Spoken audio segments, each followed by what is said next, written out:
वालेकुम दोस्तों ये सफ़ेद चने हैं जो कि आप सभी जानते हैं कि रमज़ान में ये बहुत ही ज़्यादा यूज़ होते हैं सफ़ेद चने। ठीक है, तो अब क्या बंदा एक यार सफ़ेद चने ये क्या बंदा खाएगा, कैसे खाएगा यार, इतनी महंगाई। ये अब सफ़ेद चने हमें फ्रेंड्स ये मिले 215 रुपये किलो। 215 रुपये किलो ये हमें मिले। ठीक है, हम इसको 240 रुपये किलो सेल कर रहे हैं। अगर कोई किलो ले तो उसको भाई 225 रुपये 230 रुपये ऐसे किलो अगर सेल कर देते हैं। और अगर किसी ने पाइया आधा किलो लेने हों तो फिर उसको 250 रुपये के 240 रुपये किलो हम सेल करते हैं। ठीक है, तो ये भी फ्रेंड्स मैं लगा देता हूँ इसका रेट 240।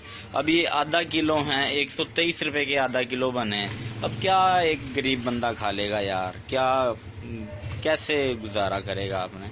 आधा किलो ये 120 के बनते हैं तो मैं थोड़े वो फालतू ही चले जाते हैं तोलते वक्त।